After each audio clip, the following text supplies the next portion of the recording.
সূরা বাকারার 185 নম্বর আয়াতের মধ্যে আল্লাহ পাক রব্বুল আলামিন বলেন, শাহরু রমাদান আল্লাযী উনজিলা ফীহিল কুরআন হুদাল লিন-নাস ওয়া বায়িনাতিন মিনাল হুদা ওয়াল ফুরকান। আল্লাহ পাক রব্বুল আলামিন বলেন, শাহরু রমাদান, রমজান মাস, আল্লাযী উনজিলা ফীহিল কুরআন, যাতে আমি এই রমজান মাসে কোরআন নাজিল করেছি, হুদাল লিন-নাস, মানুষের হেদায়েতের জন্য, ওয়া বায়িনাতিন মিনাল হুদা ওয়াল ফুরকান, এবং হেদায়েতের সুস্পষ্ট নিদর্শনাবলী ও সত্য মিথ্যার পার্থক্যকারী রূপে এই কোরআন আমি নাজিল করেছি। সুতরাং এই কোরআন শিক্ষা করা প্রত্যেকটা মানুষের জন্য অত্যন্ত জরুরি।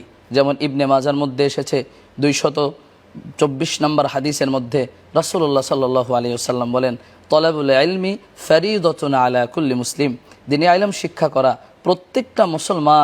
প্রত্যেকটা মুসলমান নরনারীর উপর ফরজ। এটা শিক্ষা অর্জন করতেই হবে। আর এই কোরআন শিক্ষা করা, এই কোরআন যেহেতু নূর, এই কোরআন যেহেতু আলো, এই কোরআন যারা শিক্ষা করবে, যত অন্ধকার অন্তর থাকুক না কেন, তার অন্তরটা আলোয় রূপান্তরিত হবে ইনশা আল্লাহ। যেমন রূপান্তরিত হয়েছিল পৃথিবীর ঘটনা, আমেরিকার নীল আর্মস্ট্রং মাইকেল কলিন্স, যিনি অ্যাপোলো 11 নামক যে নভোযান রয়েছে সর্বপ্রথম আসমানে পাঠান, এই নীল আর্মস্ট্রং মাইকেল কলিন্স কোরআন নিয়ে রিসার্চ করতে গিয়ে ইসলাম ধর্ম গ্রহণ করেছেন। ইসলাম ধর্ম গ্রহণ করেছিলেন, এই কোরআনের আলোয় আলোকিত হয়েছিলেন ভারতের 22টা ভাষার পণ্ডিত শিবশক্তি মহারাজ। সুতরাং অন্ধকার আত্মাকে পরিশুদ্ধ করার জন্য, আলোকিত করার জন্য একমাত্র কোরআনই হতে পারে সর্বশ্রেষ্ঠ এবং উত্তম মাধ্যম।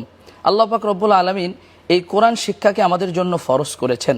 আল্লাহ পাক রব্বুল আলামিন কালামুল্লাহ শরীফের মধ্যে সূরা আলাকের মধ্যে বলেন, ইকরা বিসমি রব্বিকাল্লাযী খলাক, পড়ো তোমার প্রভুর নামে যিনি তোমাকে সৃষ্টি করেছেন।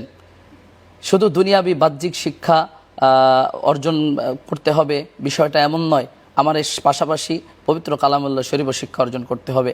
আর যারা কালামুল্লাহ শিক্ষা, এই কোরআনের শিক্ষা, এই আলোর শিক্ষা যারা অর্জন করবে, আল্লাহ পাক রব্বুল আলামিন দুনিয়া এবং আখিরাতে তাদের মর্যাদা অনেক বৃদ্ধি করে দেবেন।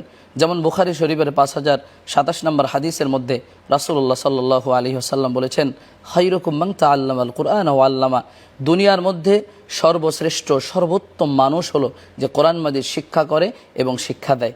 আরও একটি হাদিস বললে বুঝবেন, রাসূলুল্লাহ সাল্লাল্লাহু আলাইহি ওয়াসাল্লাম বলেছেন, ইন্নাল্লাযী লাইসা ফী জাওফিহি শাইউম মিনাল কুরআনি কাল বাইতিল খরিব, যেই অন্তরে একটুও কোরআন নাই, যে অন্তরে একটুও কোরআন নাই, সে অন্তর কেমন যেন উজির ঘরের মতো।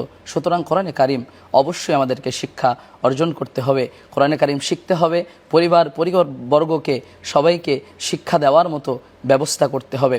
আরেকটা হাদিস যদি বলি আমি আপনাদেরকে, রাসূলুল্লাহ সাল্লাল্লাহু আলাইহি ওয়াসাল্লাম বলেন, মান ক্বারাআ হারফাম মিন কিতাবিল্লাহি তাআলা ফালাহু হাসানাতু ওয়াল হাসানাতু বিআশরি আমসালিহা।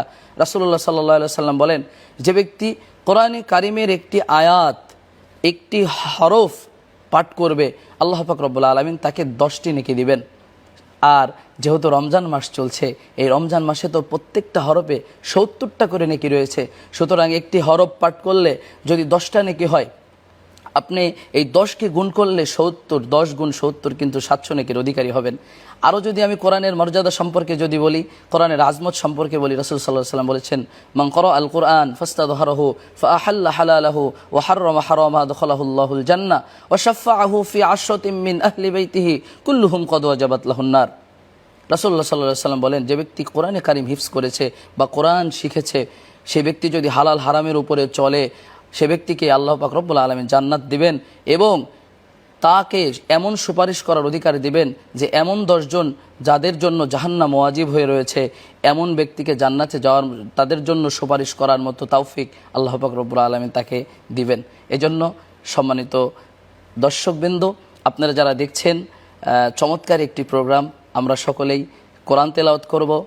আর যেহেতু আজকে 25 রমাদান শেষের দিকে, ইফতারের আগ মুহূর্তে চেষ্টা করবেন বেজর রাতগুলা হওয়ার সম্ভাবনার রাত আজকে। আল্লাহ পাক রব্বুল আলামিন আমাদেরকে যেন কোরআনের আলোয় নিজেকে আলোকিত করে, পরিবারকে আলোকিত করে আল্লাহ পাক রব্বুল আলামিন আমাদেরকে পরকালীন মুক্তির ব্যবস্থা করে দেন। এতটুকু বলে আমার সংক্ষিপ্ত কথা শেষ করছি। আসসালামু আলাইকুম রহমতুল্লাহি ওয়া বারাকাতুহু। প্রিয় দর্শক, আপনারা শুনছিলেন চমৎকার আলোচনা আমাদের প্রিয় মুফাসসিরের কণ্ঠে। সময় হয়েছে ছোট্ট একটি বিরতিতে যাবার, সঙ্গেই থাকুন, ফিরছি কিছুক্ষণের মধ্যেই। দেখতে থাকুন চ্যানেল 9। আল কোরআনের বাণী।